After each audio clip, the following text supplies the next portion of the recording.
기술의 신호와 소음을 구분합니다. 딥테크 레이더의 디코더입니다. 오늘의 레이더에 걸린 기업은 엔비디아입니다. 지난 영상에서 삼성전자의 반격을 다뤘다면 오늘은 그 윗단에 있는 포식자, 엔비디아 이야기를 해보려 합니다. 지금 전 세계 AI 시장은 엔비디아의 GPU가 없어서 못 파는 지경입니다.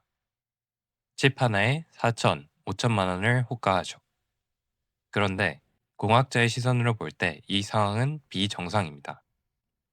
더 정확히 말하면 지속 불가능합니다. 왜냐고요? 가격도 가격이지만 바로 전기 때문입니다. 지금처럼 GPU로 모든 AI를 돌리다가는 전 지구가 발전소를 지어도 감당이 안 되는 시점이 옵니다. 그래서 구글, 마이크로소프트, 그리고 수많은 스타트업들이 엔비디아를 탈출하기 위해 사활을 걸고 개발 중인 기술이 있습니다.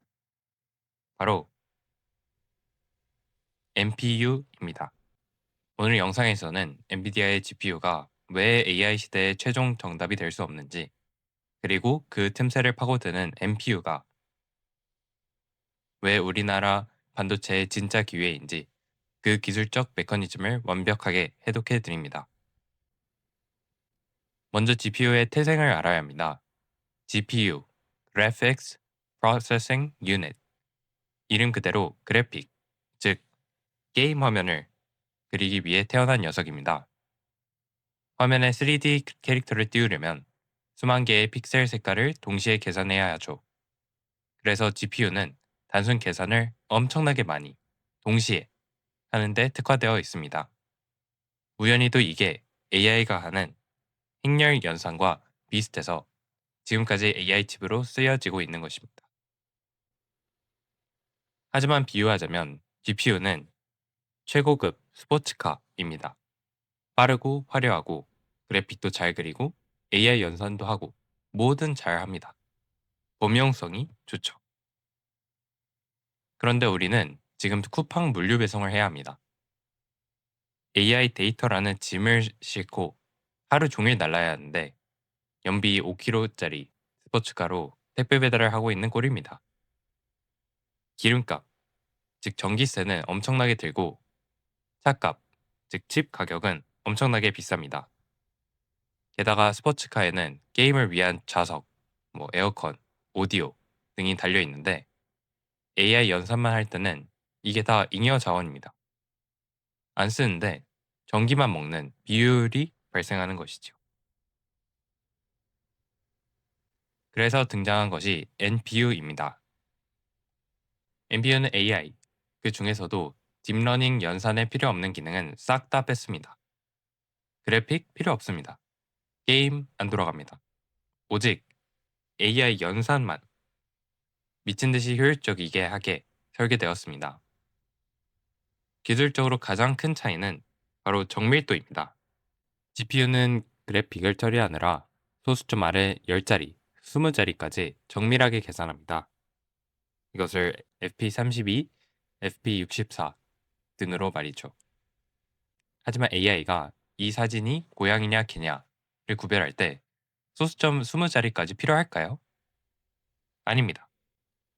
대충 고양이일 확률 99%면 끝입니다.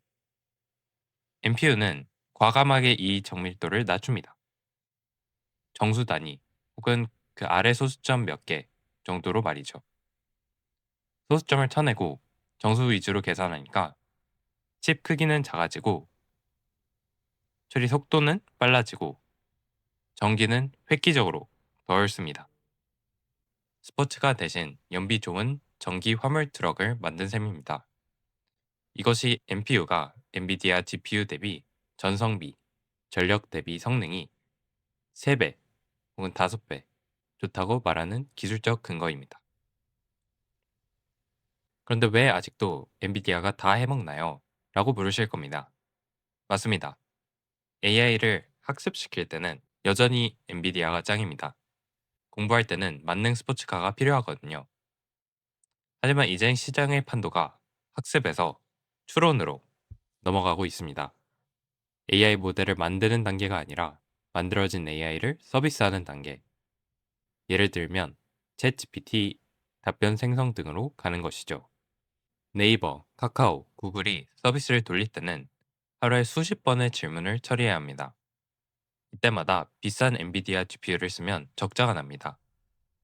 여기서부터는 가성비와 전성비가 좋은 NPU가 필수입니다.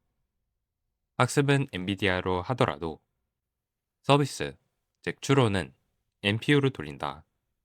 이게 빅테크 기업들의 생존 전략이고 바로 여기가 한국 기업들이 노리는 거대한 시장입니다.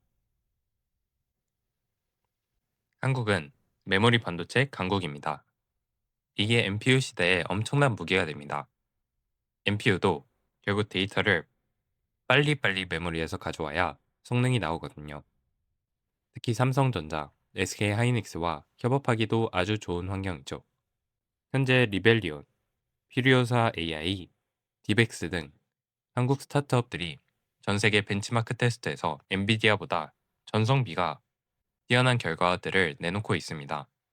물론 엔비디아에는 쿠다라는 강력한 소프트웨어 장벽이 있습니다. 하지만 추론 시장은 특정 목적에 맞춰져 있기 때문에 쿠다 의존도가 상대적으로 낮습니다. 충분히 비집고 들어갈 틈이 있다는 것입니다. 정리하겠습니다. 지금까지는 범용성의 제왕인 엔비디아 GPU의 시대였습니다. 하지만 AI 서비스가 보편화될수록 시장은 효율성의 제왕인 NPU를 원하게 될 것입니다. 전기 먹는 하마인 GPU를 대체할 저전력 고효율 AI 반도체. 이 거대한 흐름 속에서 메모리 강국, 한국의 팹리스 기업들이 어떤 기적을 만들어낼지 우리는 레이더를 켜고 지켜봐야 합니다. 엔비디아 주식을 사지 말라는 것이 아닙니다. 하지만 엔비디아만 보고 있다가 다가오는 거대한 NPU의 파도를 놓치지 마시라는 것입니다. 오늘 영상이 유익하셨다면 구독과 좋아요 부탁드립니다. 기술을 알면 투자의 미래가 보입니다. 디코더였습니다.